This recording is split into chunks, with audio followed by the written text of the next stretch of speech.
இந்த கருணை தொகைன்றது எந்த அடிப்படையில் கொடுக்க போறோம் சார்? இது எப்படி பண்ண போறோம்? சொல்லதே கருணை தானே. எந்த அடிப்படையில்? கருணை அடிப்படையில் தான் கொடுக்குறோம். அதுதான் அந்த வாக்கியமே. எல்லாருக்குமே வழங்கப்படுமா? ஆமா, அனைத்து குடும்பத்தை தானே போட்டுக்கிறோம். குடும்பத்திற்கு வழங்கப்படும் தான் கொடுத்துருக்குறோம். ஒரு முறை தான் வழங்கப்படும். இது வந்து ஒரு பெரிய கேள்வி. ஏற்கனவே நிதிச்சுமை அதிகமா இருக்கு. 10 லட்சம் கோடி கடன் இருக்குன்னு நம்ம விமர்சிச்சுட்டு வரோம். இந்த மாதிரி நீங்க அறிவிச்சிருக்கக்கூடிய திட்டங்கள்லாம் இன்னும் நிதிச்சுமை அதிகரிக்க போறோம். அதை எப்படி சமாளிக்க போறோம்? நான் ஏற்கனவே சொல்லிவிட்டேன். எங்களுடைய அதிமுக அரசு இருக்கின்ற பொழுது திறமையாக செயல்பட்டு கொரோனா காலத்தில் கூட ₹1 வரி வருமானம் இல்லாத போதே சிறப்பான ஆட்சி கொடுத்த அரசாங்கம் அதிமுக அரசு.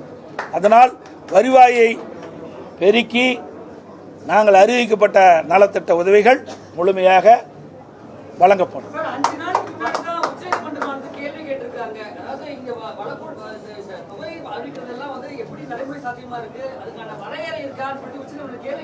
அதுக்கு தாங்க நான் சொல்றேன், வருவாயை உயர்த்தி பெருக்கி அதன் மூலமாக நாங்கள் அறிவிக்கப்பட்ட இந்த திட்டத்தை மக்களுக்கு வழங்கப்படும். நீங்களும் வரி ஏற்ற போறீங்களா? வருவாயை உயர்த்துறது வரி அது இப்பெல்லாம் எப்படிங்க சொல்ல முடியும்? வரி ஏற்றுறாங்களா இல்லையா? நீங்கள் கேட்குற கேள்வியெல்லாம் அதாவது வரி உயர்த்துறது பல இருக்குது, புரியுதுங்களா? இன்றைக்கு வரி உயர்த்துவதற்கு பல்வேறு வழிகளில் நிதியில் இருக்குது. அந்த நம்முடைய நிதி துறையைச் சேர்ந்தவர் நிபுணர்கள் மூலமாக எந்தெந்த வகையில் வரி பெருக்க முடியுமோ உயர்த்த முடியுமோ அதை உயர்த்தி நாங்கள் அறிவிக்கப்பட்ட திட்டங்களுக்கு தேவை நிதியை பெற்று திட்டங்களை செயல்படுத்தும். வேலை இல்லாத பட்டதாரிகளுக்கு மாதமானா காசு தரும் நம்ம சொல்லியிருக்கோம். ஆனா அது இந்த பட்டதாரிகள் வேலை இல்லாம பட்டதாரிகள் அதிகமா இருக்காங்க. அவங்களுக்கு வேலை வழங்குவதற்கு நம்ம வேற என்ன முயற்சி எடுக்கணும்? அதுக்கு தாங்க நான் ஏற்கனவே மாண்புமிகு புரட்சி தலைவி அம்மா தமிழகத்துடைய முதலமைச்சராக இருக்கின்ற காலகட்டத்திலே படித்த இளைஞர்களுக்கு வேலைவாய்ப்பை வழங்க வேண்டும் அடிப்படையில் 2015ஆம் ஆண்டு தொழில் முதலீட்டாளர் மாநாட்டை சென்னையில் நடத்தி சுமார் 2,42,000 கோடி தொழில் முதலீட்டு ஈர்க்கப்பட்டு 74 புரிந்துணர்வு ஒப்பந்தங்கள் பெற்று அதையெல்லாம் செயல்பாட்டுக்கு வந்து இன்றைக்கு பல்லாயிரக்கணக்கானவர் வேலை கிடைத்தது. அதே வழியில் இருந்த மாண்பு அம்மாவுடைய அரசு 2019 ஜனவரி மாதம் சென்னையில் தொழில் முதலீட்டு மாநாட்டை நடத்தி 3,05,000 கோடி தொழில் முதலீட்டு ஈர்க்கப்பட்டு 304 புரிந்துணர்வு ஒப்பந்தங்கள் போடப்பட்டு அதன் மூலமாக தொழிற்சாலைகள்லாம் பயன்பாட்டுக்கு வந்து பல்லாயிரக்கணக்கான இளைஞர்களுக்கு வேலைவாய்ப்பு கிடைக்கும். அதே குறிக்கோளோடு அதே வழியில் மாண்பு அம்மாவுடைய அரசு வந்த பிறகு புதிய தொழிற்சாலைகள் தமிழகத்திலே நிறுவப்பட்டு அதுக்கு தேவை நடவடிக்கை எடுக்கப்பட்டு அதன் மூலமாக பல்லாயிரக்கணக்கான இளைஞர்களுக்கு வேலைவாய்ப்பை உருவாக்கி தருவோம்.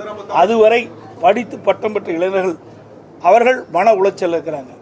அதற்காக இந்த தொகையை நாங்கள் முதல் கட்டமாக வழங்குவோம்.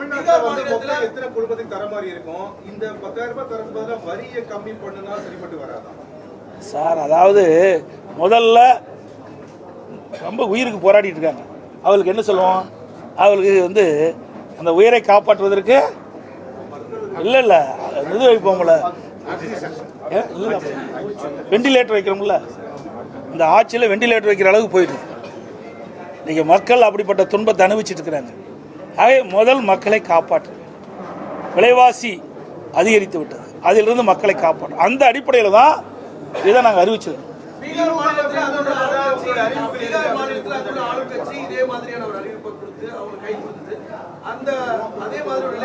நீங்களே கேள்வி கேட்டீங்க, நீங்களே பதிலும் சொல்லிட்டீங்க. இரண்டும் நீங்களே சொல்லிட்டீங்களே.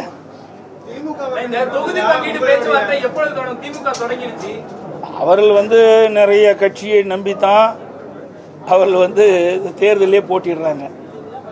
அதனால் அவர்கள் முன்கூட்டியே தொடங்கியிருக்காங்க. நாங்கள்லாம் பொறுமையாக தேர்தல் கூட்டணி குறித்து பேச்சுவார்த்தை ஏற்கனவே எங்களை என்னென்ன நிறைவேற்றி விட்டது பேச்சுவார்த்தை நடத்திட்டோம். ஆனால் எந்தெந்த கட்சிக்கு எவ்வளோ தொகுதியும் நிர்ணயிக்கல, விரைவாக நாங்கள் பேச்சுவார்த்தையை தொடங்குவோம்.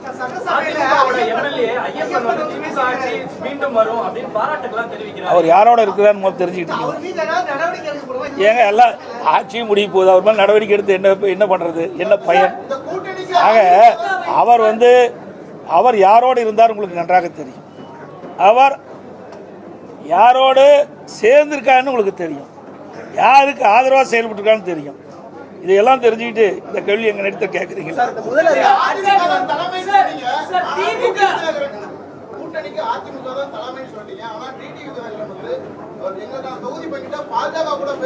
அதாவது நல்லா புரிஞ்சுக்கணும், அதிமுக தேசிய ஜனநாயக கூட்டணி. தேசிய ஜனநாயக கூட்டணி ஏற்கனவே அமைக்கப்பட்டது. இப்போ அதிமுக அதில் போய் சேர்ந்துருக்குது. ஏற்கனவே தேசிய ஜனநாயக கூட்டணி இடம்பெற்றிருக்கிற கட்சிகள்லாம் அவர்கள் அதன் மூலமாக நாங்கள் சீட்டுகளை பெறுவோம்னு சொல்லியிருக்கிறாங்க. அந்த அடிப்படை தான், புரியுதுங்களா? வேற ஒன்றும் கிடையாது. முதல் அறிவிப்பு மறுபடியும் ஒரு எல்லா குடும்பத்தினருக்குமா அந்த 10,000 எது முதல் அறிவிப்பு சார்? நான் தான் திருப்பி, அதாவது எல்லா குடும்பம், அதை பாரு, குடும்ப இதிலே தெளிவாக பாருக்கிறோம்.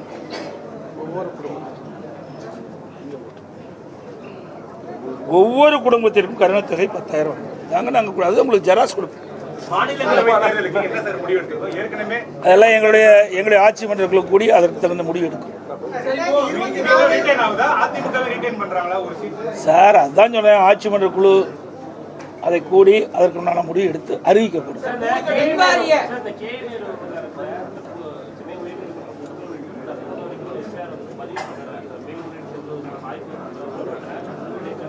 சார், என்றைக்கு திமுக நீதிமன்றம் கொடுத்த தீர்ப்பை ஏற்று அமுல்படுத்தி இருக்குது?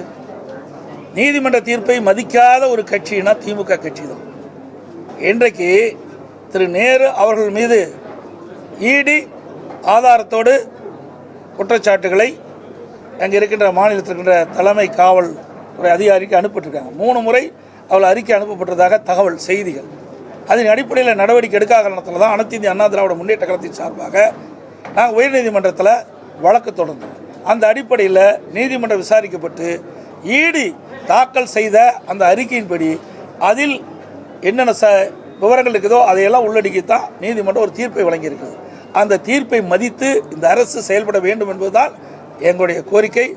செயல்படும் என்று நாம் எதிர்பார்க்கிறோம். ஏனால் இதுவரை திராவிட முன்னேற்ற கழகத்துக்கு எதிராக வந்த எந்த தீர்ப்பையுமே இவர்கள் மதித்ததே கிடையாது. இதுவரை டிஜிபி, நிரந்தர டிஜிபி, சட்ட ஒழுங்கு நிரந்தர டிஜிபி நியமிச்சிருக்காங்களா? நீதிமன்றம் போச்சு, உயர்நீதிமன்றம், உச்ச நீதிமன்றம் போய் வந்த பிறகு கூட இந்த அரசாங்கம் நீதிமன்றத்தினுடைய உத்தரவை மதிக்காமல், தீர்ப்பை மதிக்காமல் இருக்கின்ற ஒரே அரசாங்கம் திராவிட முன்னேற்ற கழக அரசாங்கம். அனைத்து ஊடகங்களுக்கும் நன்றி.